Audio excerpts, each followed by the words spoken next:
Right.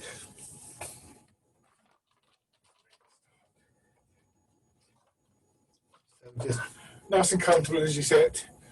As always, take care. It's a little bit chillier still, so I know it's a bit muggy today, but take care nonetheless. Just rubbing your hands together. And then tapping over your face.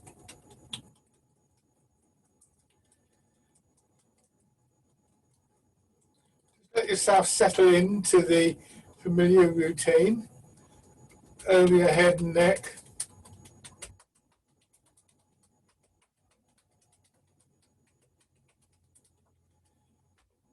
Down to one shoulder.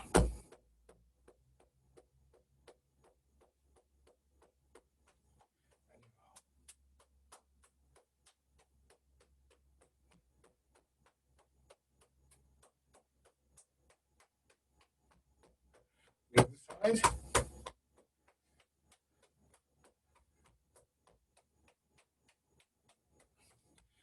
Part of your chest.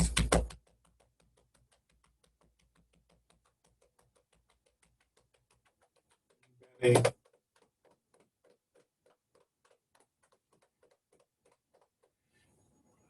On your legs.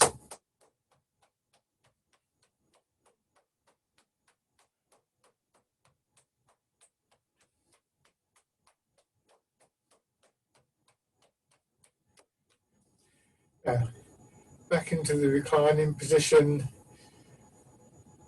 A couple of slow, gentle breaths. Let your weight drop into the chair. Get this sort of feeling of your shoulders dropping back a little bit and the front of your body almost sort of melting down in towards your back. Though you're sort of laying in bed or something like that, just kind of flattening out a little bit. And then just thinking about your breathing for a few moments. So as always, if the breath, what I say about the breath works for you, then it's a useful tool. If you find it difficult, if you find that you're straining or struggling for this in any way, it's usually best to leave it. You can come back to it every now and then, try it out, and just go nice and gently. But place your hands first of all on your belly, just below your navel. And with that support for your back, just see if you can get that feeling of a rising and falling underneath your hands, pushing your hands up a little bit and then letting them lower down as you breathe in for the rising, breathing out for the falling. At first this feels slightly laboured, but you will get used to it after a while. And then higher up, just below the rib cage and the solar plexus, usually a bit more movement there for most people.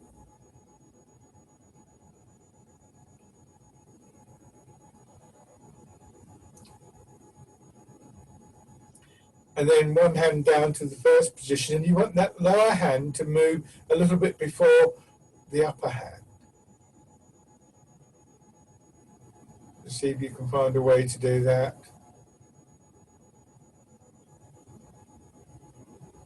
So the in-breath is initiated here in your belly.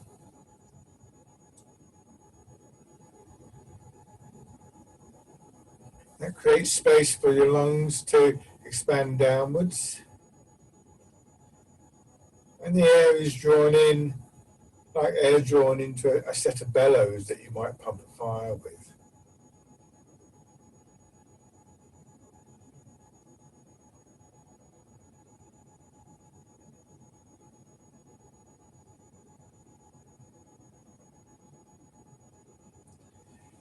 Okay, and then come to the upright position. Trying the same thing again. It's usually a bit more tricky in the upright position because we habitually tighten up when we sit upright. But of course, that's something that we want to try and avoid in Tai Chi. So really feeling the support of the chair, the way your hips sink back, just drawing you up, the feeling the front of your body hanging slightly. And again, hands on your belly. And this time, the real support for the movement comes from underneath, from your hips, buttocks.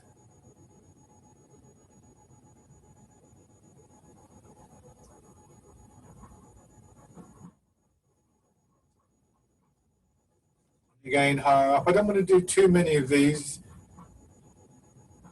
when you're not used to it.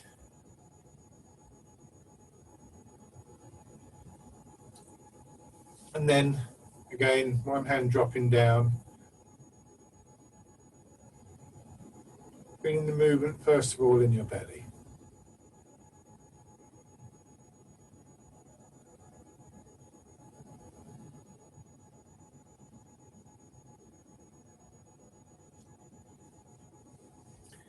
And then bring your hands to rest. So just leave the breather behind, apart from just to consider that we want to make sure that these muscles in the belly and the solar plexus are available for the deeper breathing. Quite often when we go to breathe deep, if we've been running or something like that, then we lean forwards or we even lay down so that we're not straining, and that allows us to take these very deep breaths. And one of the things we're looking to be able to do in Tai Chi is to be able to do that without having to get out of breath first or without having to lay down. So this is where posture and breathing are very interlinked, because we need to find a posture that enables us to be upright without causing a strain and a stiffening in these muscles. So the support comes from hips, legs, and of course your back. So now just turning your head.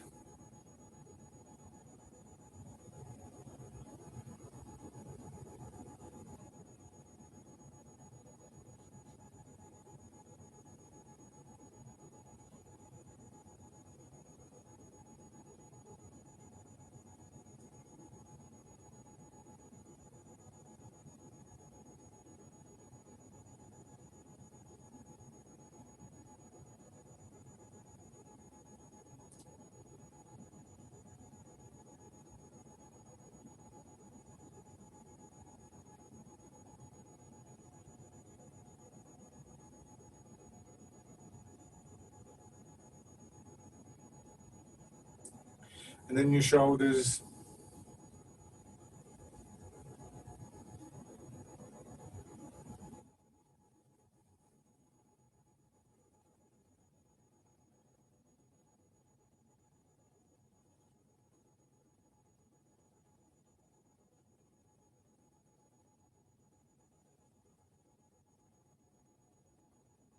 And then going forwards.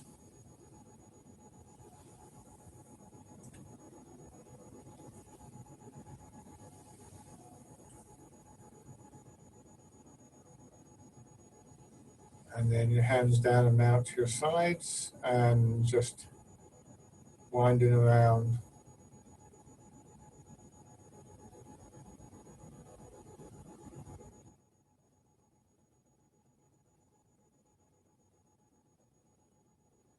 You may find when you're doing this one in particular, but also some of the other exercises, as your hands rotate backwards, we get this opening across the chest. If we think about what we just did with the breathing, then that becomes a sort of natural in-breath. I hesitate to use the word natural because I think it's a bit awkward. If it doesn't feel right, it won't feel natural. A smooth in-breath, shall we say. Again, that's something that we need to work up to. And then winding around.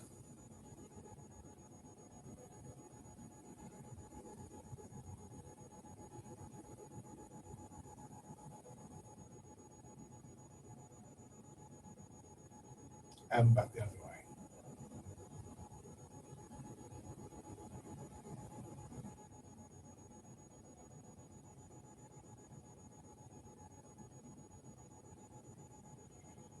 Hands rest. Now, ease forwards and push up. So as you go forwards, there's a bit of pressure on your belly. It seems reasonable, therefore, that we would tend to breathe out. But the difficult thing is coming up, because if we're pulling our belly in, if we're tightening our chest or tightening in our back, then that bellows type action, of course, is going to be restricted. So your legs push, your hips pull down because they're sinking back.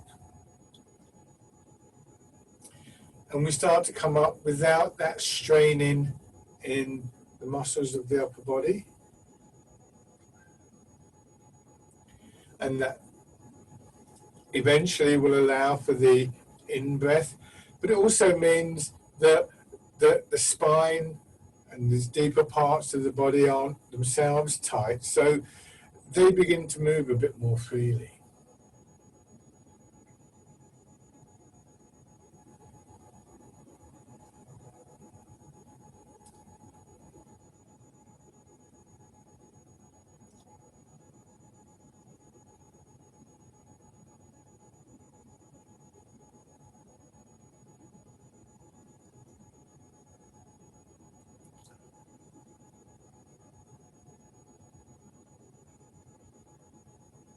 Turn a little.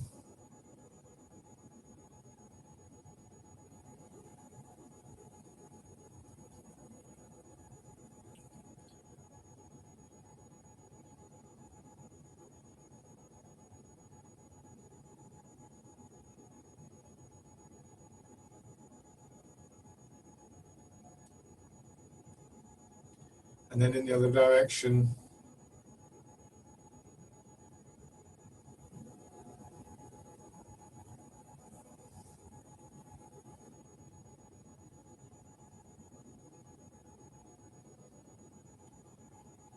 And swim around.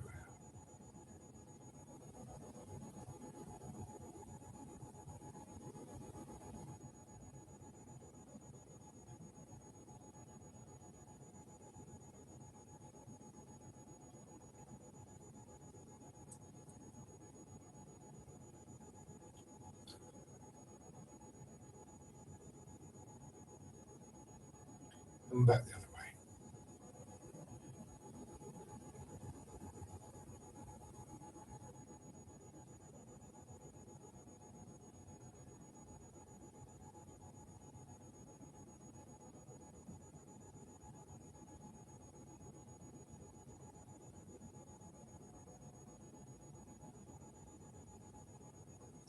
Come back to the middle. One knee up, push out, plant your heel, then lower the toes, push a little bit, and back.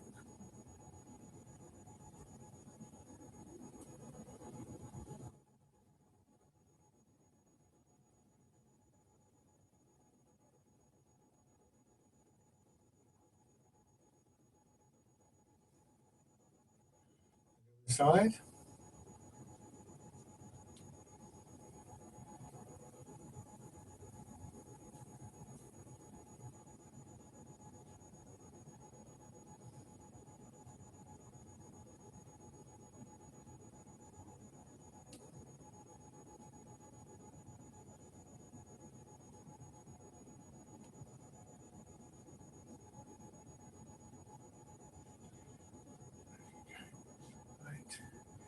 So there are breathing patterns, potential breathing patterns for all of the movements. There can even be more than one. You can change the emphasis of a movement.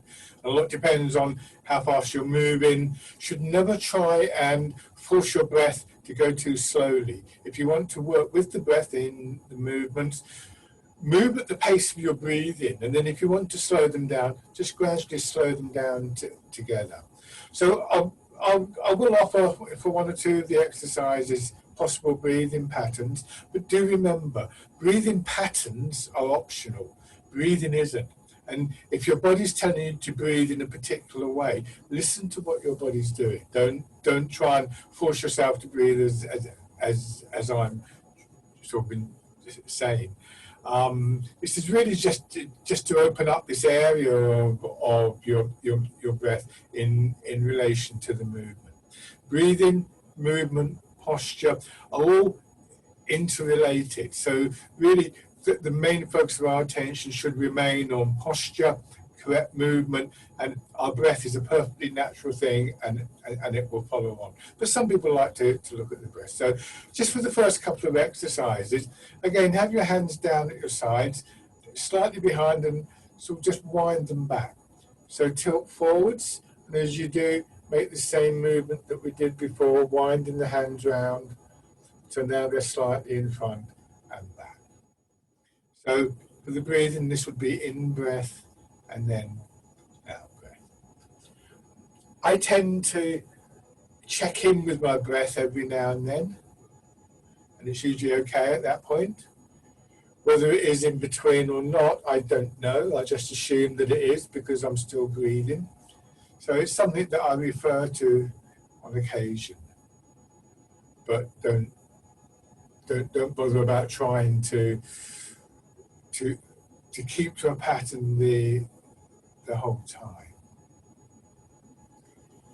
Also think about these little movements in your upper back and chest. So your weight goes forwards, drawing your arms forwards, but the chest folds in a little bit, bringing your hands around, and then it's the upper back contracting across the shoulders, helping to bring your hands back. So there's a link, a connection between what's happening in your feet and your hips and up into your shoulders, through your back, through your ribs. So the movement links up and a greater sense of transmission of the movement through the whole of your body. Now going into fisherman castanet.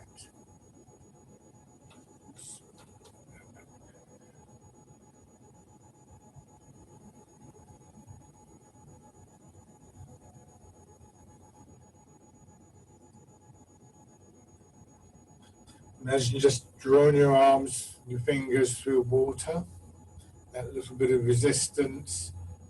Another thing that helps with that sense of connection and that stronger quality in the movement.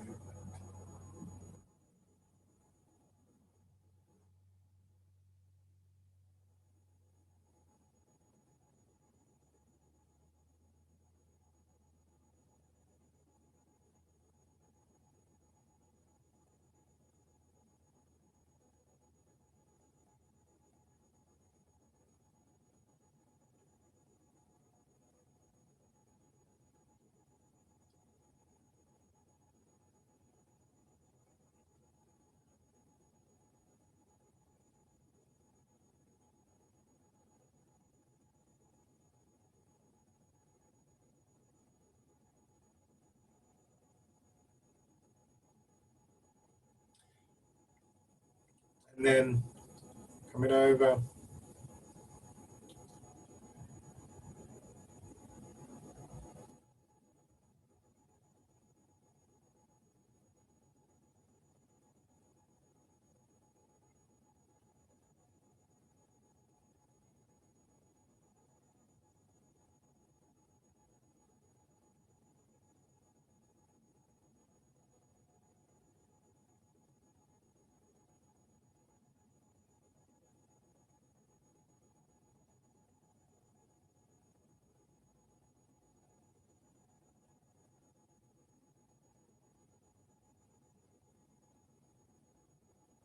And now pigeon spreads its wings. So pigeon spreads its wings is a movement that some people have sort of fed back to me they find really helpful with their breathing.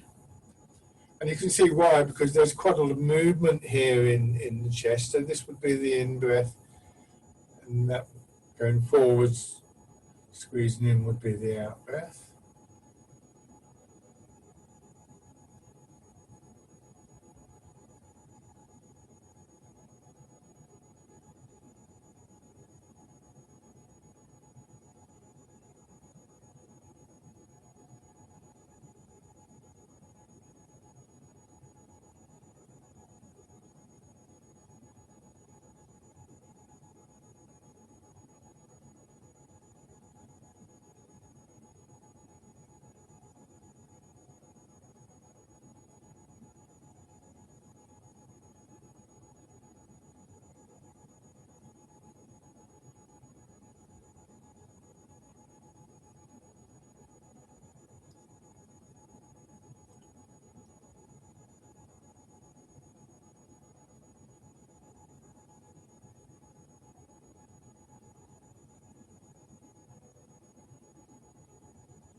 One more time. And pushing away.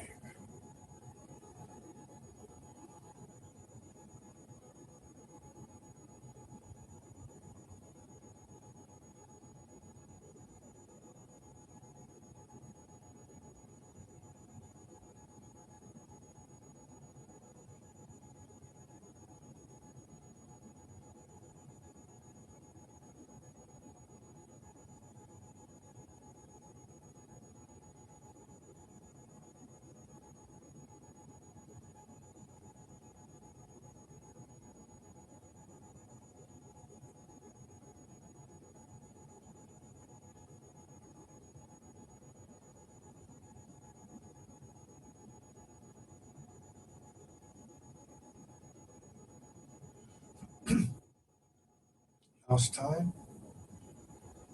Roll your fingers in.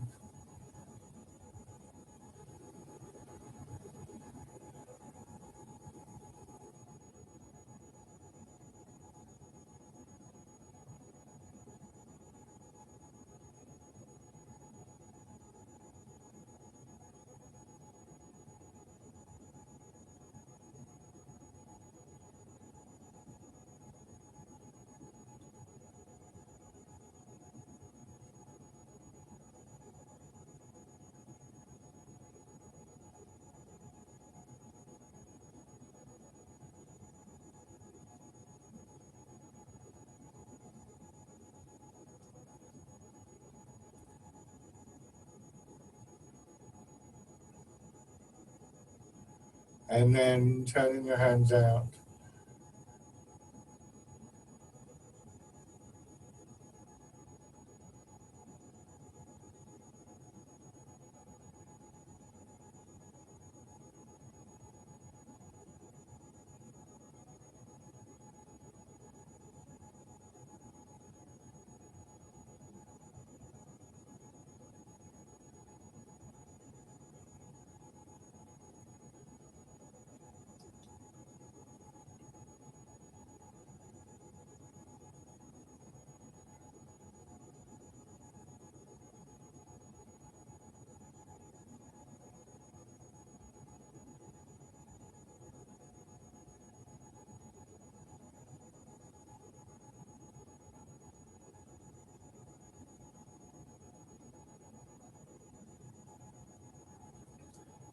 And bring your hands in.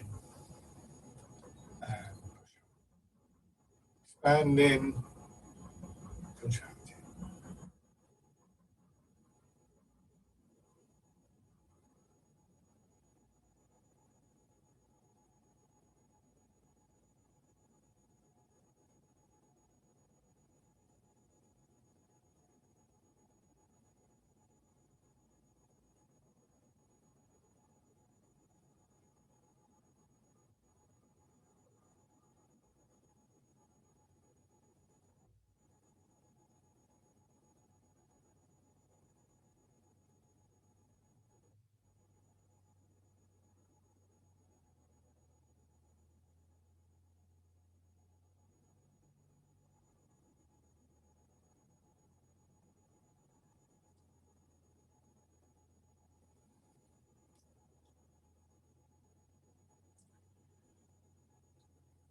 Then wild goose.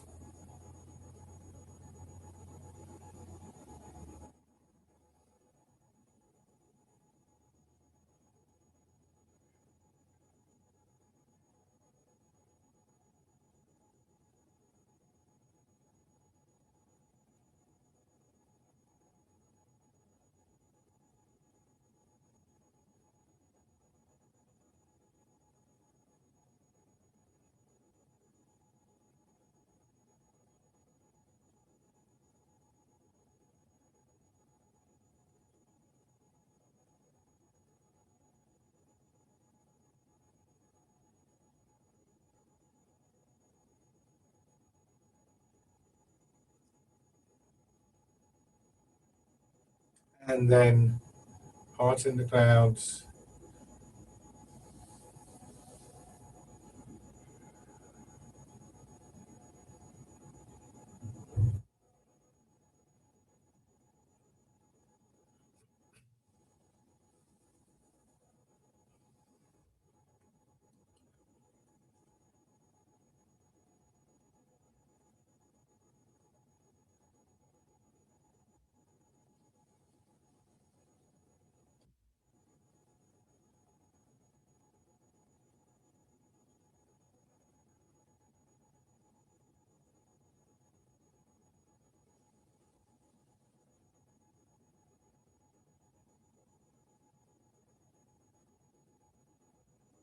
One more time.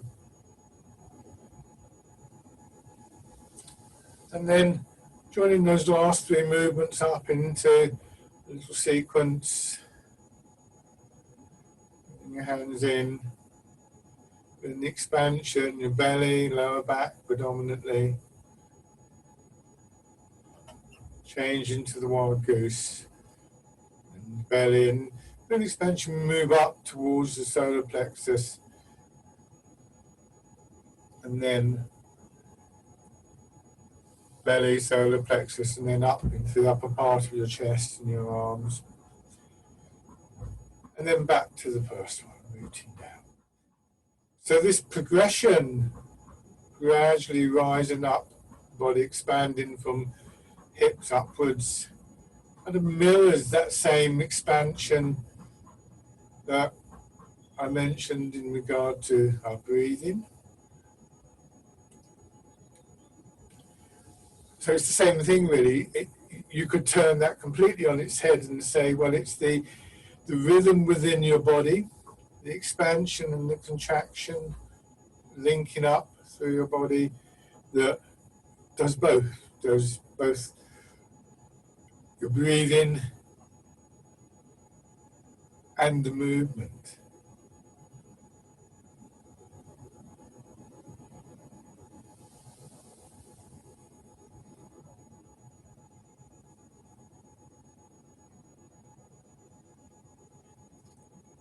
One more round.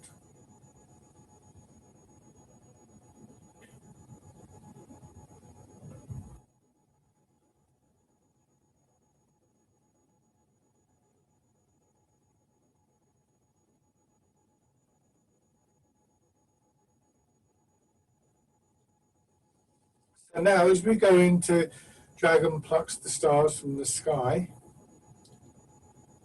just looking for that expansion here in your belly, on that side, belly and back, then the solar plexus, then the chest, then the contraction, reversing that. And then taking your attention to the other side. But we could go even further down the body there and start the movement with that little bit of a push down, so it feels like there's a bit of an expansion between your foot and your hip first. So foot, hip, belly, ribs, arms, and then draining away.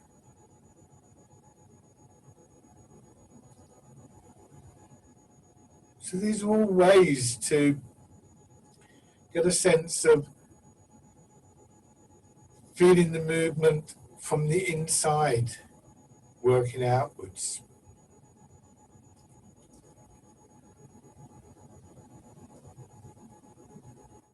When we start doing Tai Chi, quite often when we start doing a new exercise, it's the other way around. It's we follow the external movement, of course, because that's what we can see. And that gradually teaches us to recognize what's happening within the body. And the more that we do that, the more we feel a change in the movement. Not a different exercise or something like that, but just a change in how the movement is produced. More internal, leading to the external.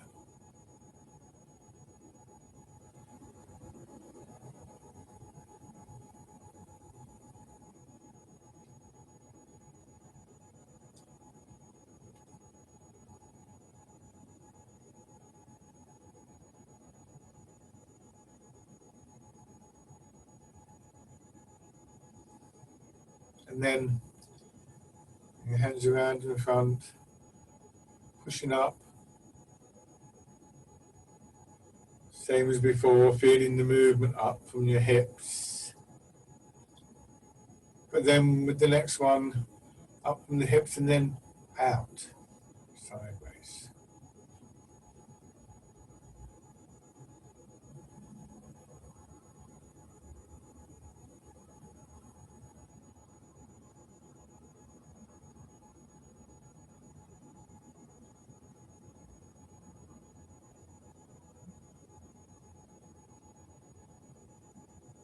Again, Feel the rhythm of the movement, your body expanding and contracting.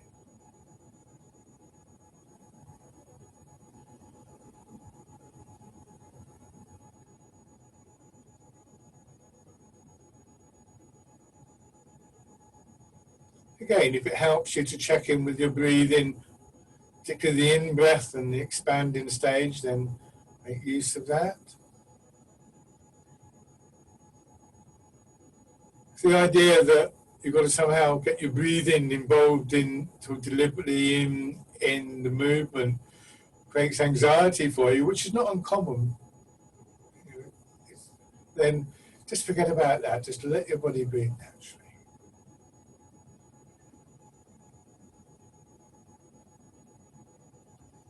This time,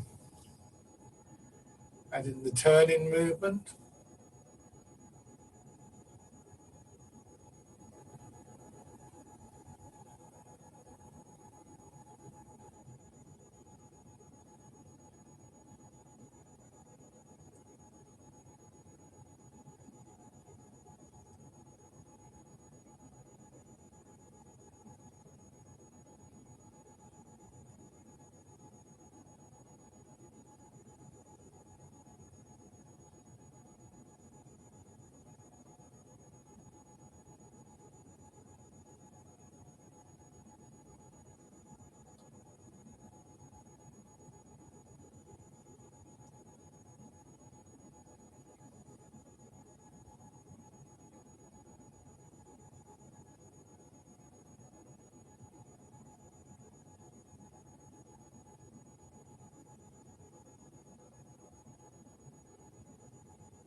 One more round.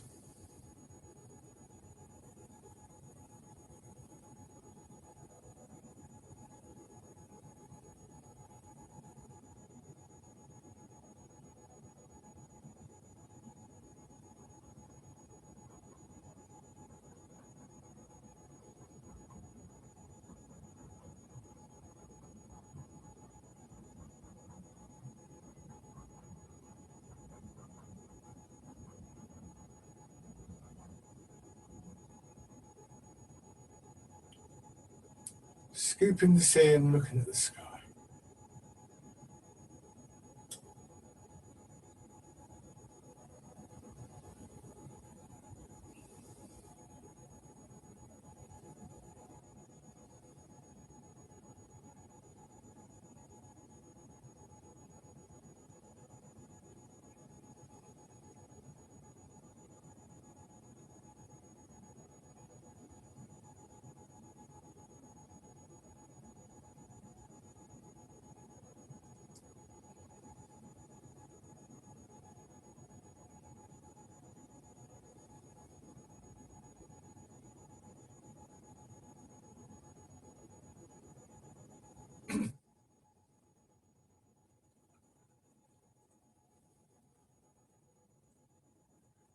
And then change into grasping the tiger's ears. Here again, we have that opening in the chest and then the closing, which helps to bring our arms forward. So as we go forwards, hands are behind slightly or out to the sides, and then the rib cage folds in as your arms swing over.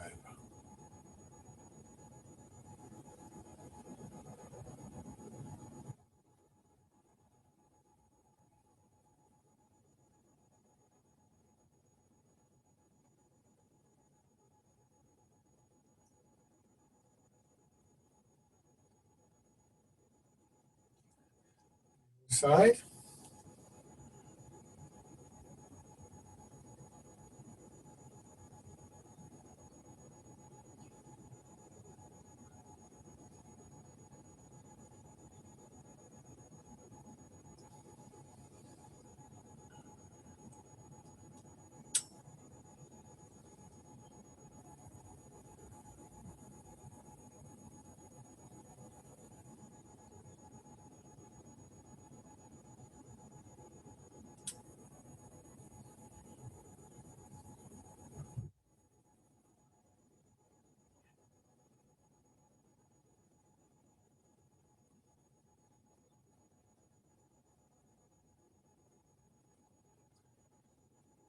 Change.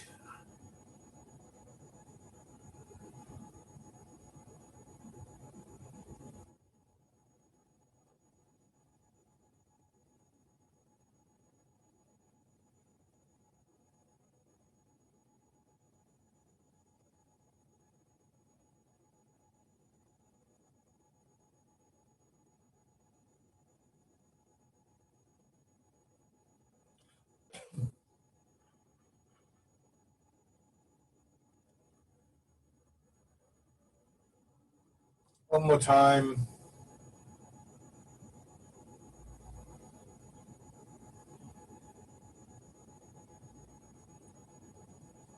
And go back to sitting for just a moment.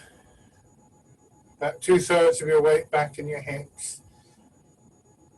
And a bit of weight in your feet. Sit back if you need. If your back is aching, then you may need a little bit of extra support. So you could put a cushion there, or just have the lower part of your back against the chair. If it's really sort of stiff, sit back for a little while and rest.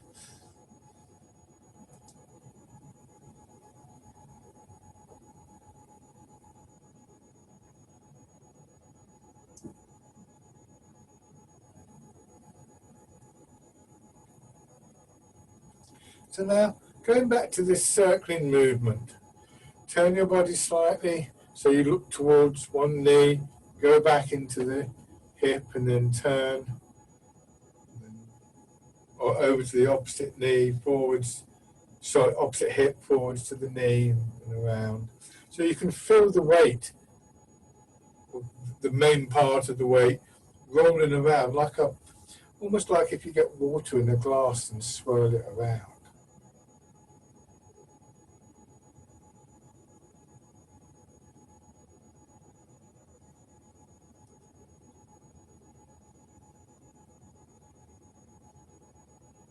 Go back in the other direction.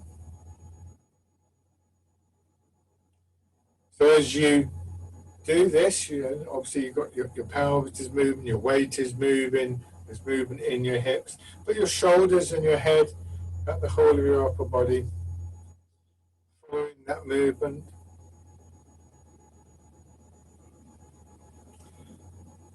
And go back to the first weight, and one hand, almost like you're rolling a ball.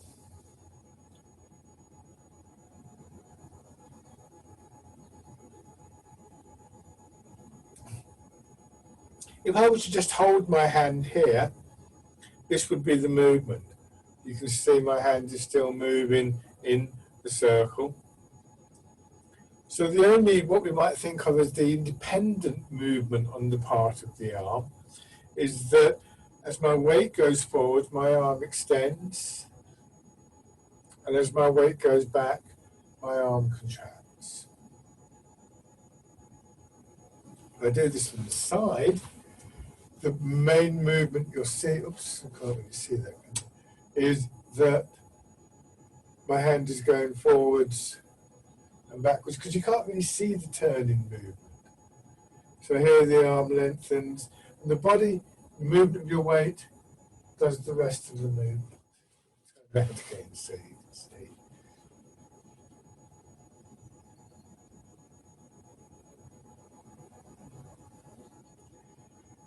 So this is quite an interesting exercise to practice, very simple, but quite difficult to maintain that focus of attention.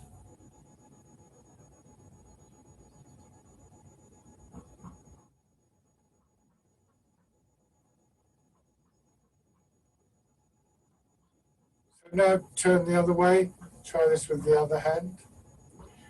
And one of the things that doing something like this over and over will do is it'll make you very familiar with the overall feeling in your arms and your hands, which is the same for all the movements. This quiet movement, this quite dynamic, but at the same time not hurried, not straining.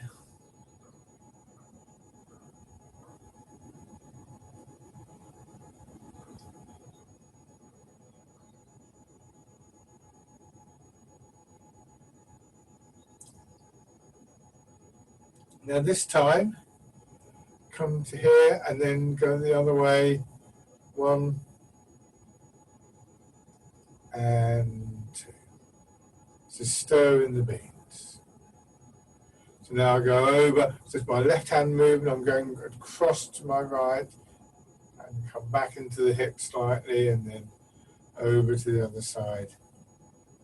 It's a sort of diagonal movement from the hip to the knee.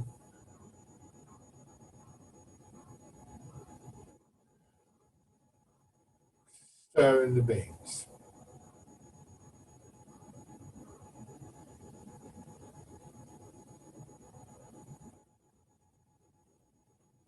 Don't lift your hands up too high so you can see them. Again, about level with the solar plexus.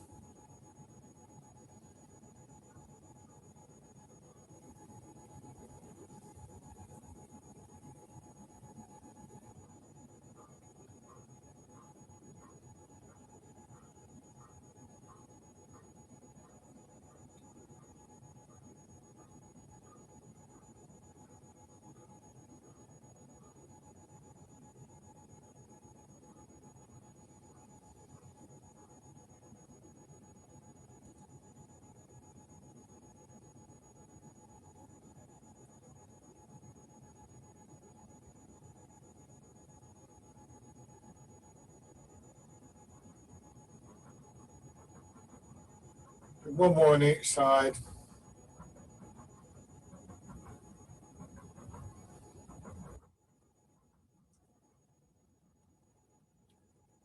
And then rest.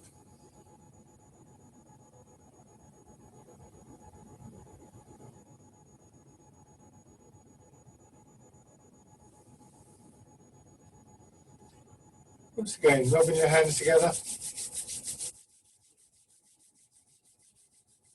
Tapping over your face.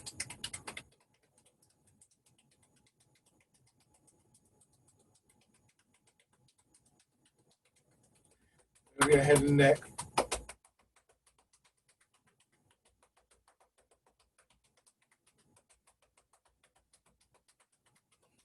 Down to one shoulder. Your arm.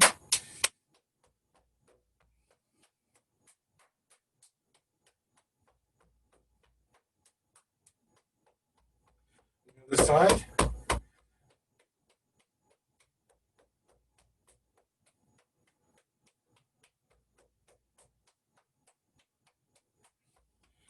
Part of your chest.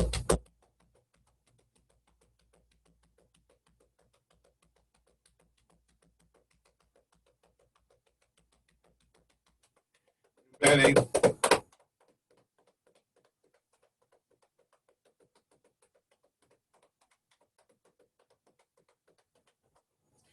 Your legs.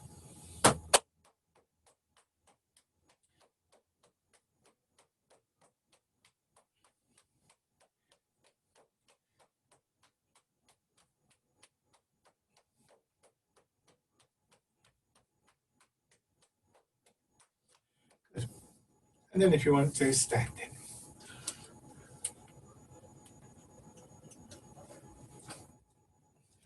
If it's difficult to get the correct breathing method when we're sitting upright, it's even more difficult when we're standing upright. The habit is, chest out, shoulders back, tighten up in the upper part of your body, which blocks the breathing. We have lots of misconceptions about the breathing. I always say to people, next time, it's going to be a while, isn't it? But next time you're in a crowd, if somebody wants to squeeze past you, quite often what they'll say is, breathe in. So breathe in. You'll get bigger. You should get bigger when you breathe in, not smaller. Makes no sense to squeeze in because you're squeezing on the lungs at the same time as you're trying to force air down. So don't bother about the correct breathing method when you're standing until you've had a chance to practice the exercises that I did with you right at the start of the class, so that you give yourself plenty of time. Gradually, if you do that, you'll work the muscles. Don't do too many at once, and you'll begin to find that you're breathing differently the whole time. It takes time. You must be patient with this. So what we want to do is to find a way of standing that doesn't require us to stiffen up. It's not that the muscles in the upper part of your body aren't used. It's not that we aren't looking for a good muscle tone. They are used. We do want them to have a good tone, but we don't want them tight and hard. If I came up to you and put my arms around and squeezed hard, you say, oh, I can't breathe. And yet we tighten ourselves up. And the main thing to think about, two things really, but they're related to each other. One is dropping your center of gravity rather than trying to hold yourself up. So the rooting down. And the second thing, as we discovered in the chair, is that when we allow the hips to drop back as we do when we root down, so when I do this, our hips, if I exaggerate this, you see there, if my hips drop down, my shoulders come up. You imagine like pulley cords on a blind from your hips to your shoulders. So you let gravity pull your hips down to draw your head up rather than this constant strain against the pull of gravity. It's not only to do with the breath, it's to do with all the internal processes to give you that sense of space within the body. So just rolling your weight forwards and backwards a little bit. So this is why we put so much emphasis on posture. One of the reasons we put so much emphasis on posture. If you go too far forwards, this will happen. Oops. Go too far back, the same thing. Before that happens, you will start to stiffen up. So again, we have this significance of the central point.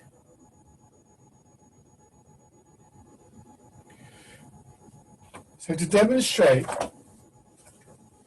I get a stick. In theory, I'm not going to try and do it because I'll just drop it. But in theory, I could get this stick and I could get it to rest on my finger without falling over. It's quite difficult to do. But first of all, I'd need a flat finger, and I'd need a flat surface there, which it isn't. But the other thing is, I'm not going to do it. If I start off like that, it's going to fall straight away. At least here, there's a bit of a chance that it might stay there for a little while.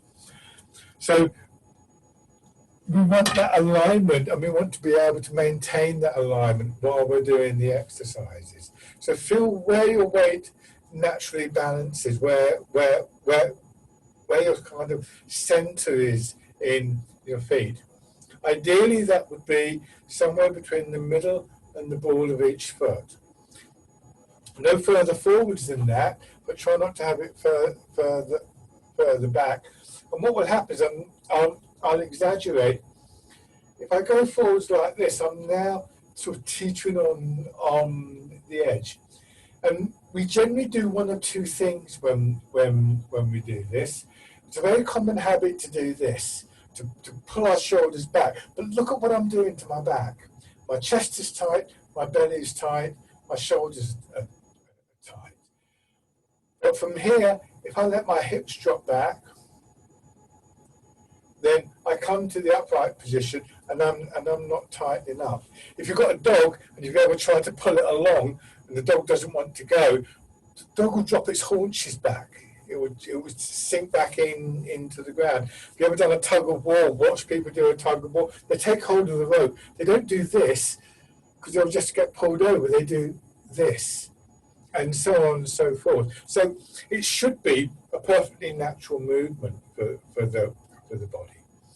But we often have this alternative habit of pulling back in the shoulders, which we want to avoid. So you find a center for your weight. If you can, move it just slightly forwards. And then what we call sitting back. Just resting there. It's almost like rubbing the chair back for a moment.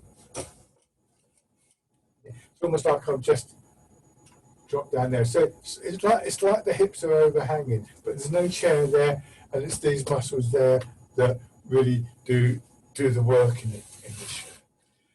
Just sort of you can begin to see how all these things, posture, movement, rooting down, breathing, begin to fit into each other. So now, sinking down and pushing up. Remember, it's the posture that allows for that fluidity of movement, the flow of energy through the body.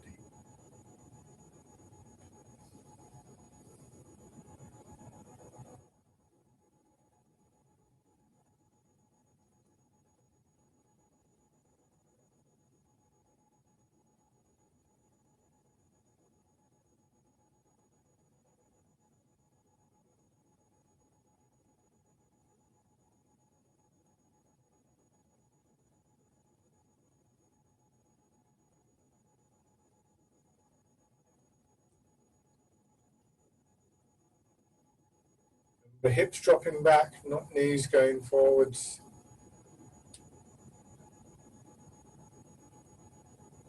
And then change into the wild goose.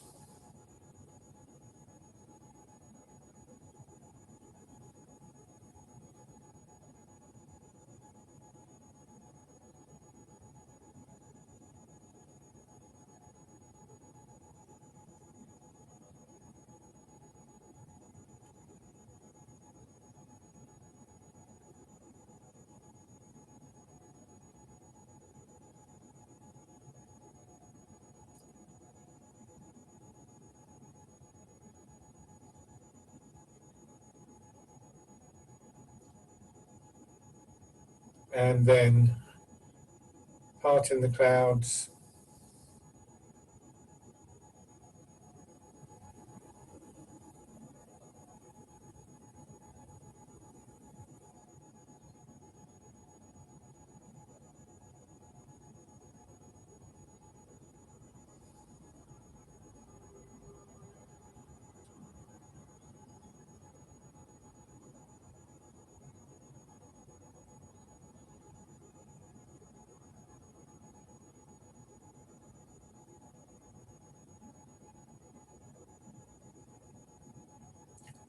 One more time.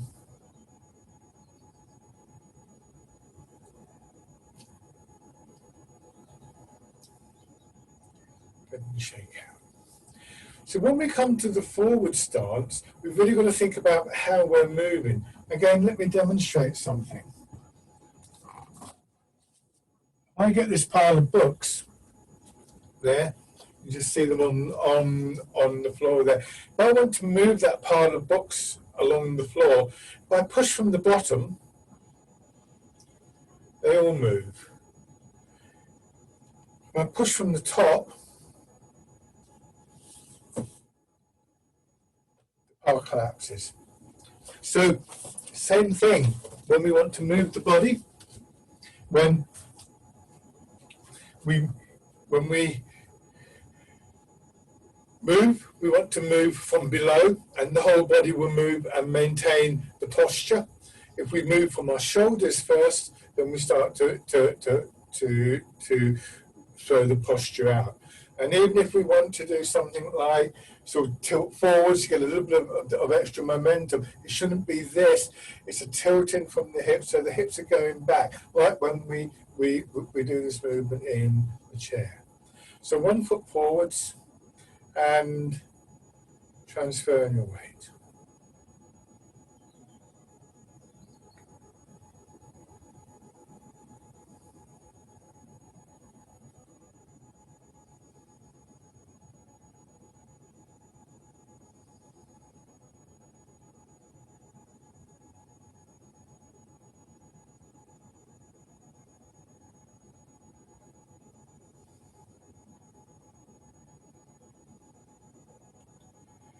An awareness of how our feet work, awareness of those connections from the feet up through the rest of the body becomes so important.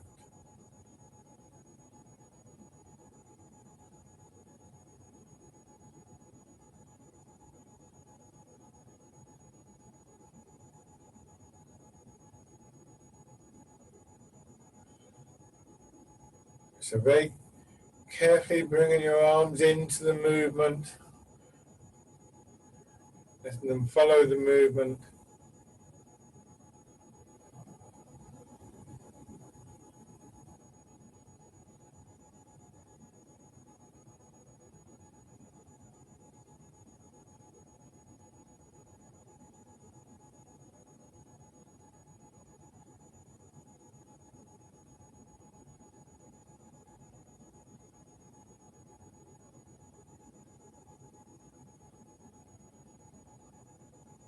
One more time.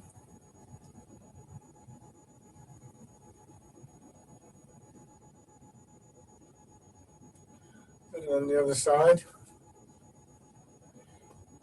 transferring your weight.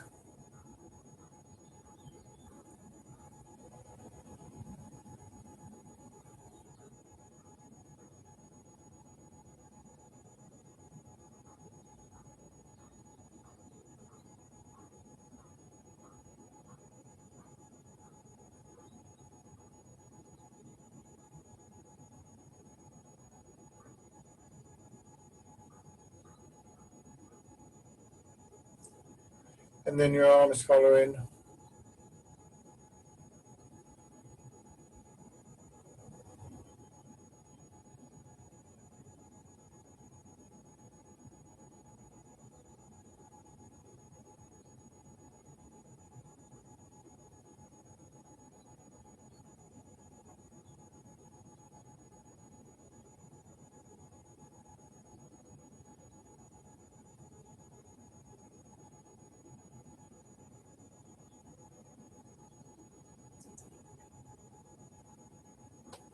Good. Okay. Come back to your chair. Sometimes when we're doing a class like this, the amount of information that we're receiving can actually be quite baffling. You're not going to learn everything in a class that is said in the class. It takes time for these ideas to settle into our body. So when we do Embrace Tiger, Return to Mountain, when we get this sense of coming back into that more centered, quieter feeling, try not to think about, oh, I've got to remember this, I've got to remember that. Whatever it is you picked up during this session is there. Whatever you haven't, you'll get another chance to do it. Let things settle in your mind, in your body, in your energy, and so on and so forth. So, Embrace Tiger, Return to Mountain. If it helps again with the breathing, then we can do this with a particular breathing pattern. Breath can be a way for people to access that quieter space. It would be in breath and out, and in breath and out.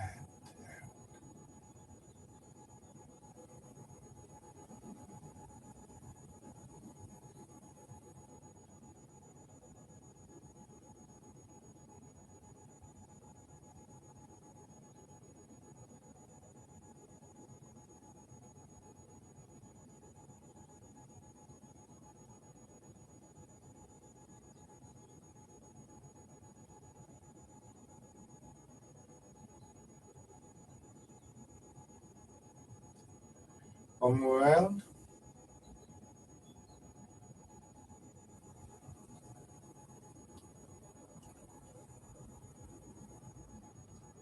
And rest.